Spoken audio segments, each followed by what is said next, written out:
સૌથી પહેલા જોઈએ સૌથી મહત્વના સમાચાર તો આપની ચેનલ ઝી 24 કલાકની સૌથી મોટી મુહિમ રંગ લાવી છે। ગુજરાતના ગૃહ વિભાગે ગોગો પેપરના વેચાણ પર પ્રતિબંધ મૂકી દીધો છે। જી હા, ઝી 24 કલાકની મુહિમ રંગ લાવી છે। નશા માટે વપરાતા ગોગો પેપરના વેચાણ, વિતરણ અને સંગ્રહ પર પ્રતિબંધ મૂકવામાં આવ્યો છે। ગૃહ વિભાગે જાહેરનામું બહાર પાડ્યું છે।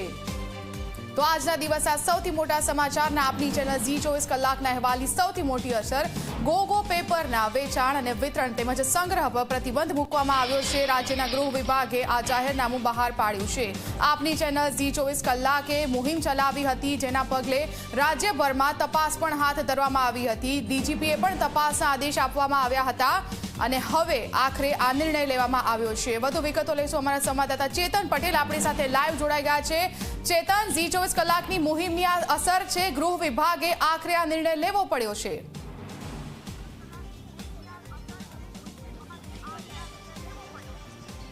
जी बिल्कुल थी ઝી 24 કલાકના જે અહેવાલ છે તે ગૃહ વિભાગે ધ્યાને લીધું છે। ખાસ કરીને છેલ્લા 2 દિવસથી ઝી 24 કલાક દ્વારા ગોગો પેપરને લઈને એક મુહિમ ઉપાડવામાં આવી હતી, જેમાં ખાસ કરીને જે પાનના જે ગલ્લાઓ છે તેમાં બેરોકટોક જે ગોગો પેપર છે તે નું ધૂમ વેચાણ થઈ રહ્યું હતું। ખાસ કરીને આ ગોગો પેપર જે છે તે હાઇબ્રિડ ગાંજો અને ડ્રગ્સના સેવન માટેના સાધન તરીકે ઉપયોગમાં લેવામાં આવતું હતું। ગત રોજ પણ ઝી 24 કલાક દ્વારા જે ઓનલાઈન જે વિવિધ જે સોશિયલ માધ્યમ થકી વિવિધ જે વેબસાઇટ છે, ફ્લિપકાર્ટ, મેસો, આ ઉપરાંત બ્લિંકિટ, આ તમામ જે માધ્યમ છે તેમાં ઘર બેઠા માત્ર 10 મિનિટની અંદર આ ગોગો પેપર તમારા ઘર સુધી પહોંચી જાય તે રીતે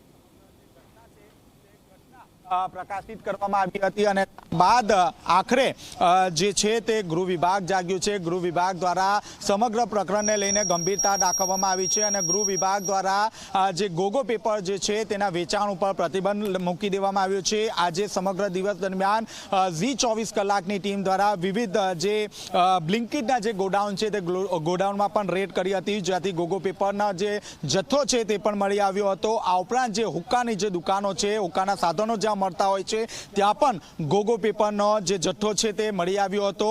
ખૂબ જ ગંભીર બાબત છે, કારણ કે સમગ્ર દેશમાં ગાંજો તેમજ ડ્રગ્સના વેચાણ ઉપર પ્રતિબંધ છે, ત્યારે તેના સેવન માટેના જે સાધનો છે તે ખુલ્લેઆમ વેચાણ થઈ રહ્યું હતું। ₹150 થી લઈને 5000 સુધીના જે સાધનો છે તે વિવિધ દુકાનોમાં ઉપલબ્ધ હતી। આખરે ગૃહ વિભાગે આ સમગ્ર બનાવને લઈને એક નોટિફિકેશન બહાર પાડવામાં આવ્યું અને આખરે તમામ જે ગોગો પેપર સહિતની જે વસ્તુઓ છે તેના પર પ્રતિબંધ મૂકી દેવામાં આવ્યો છે।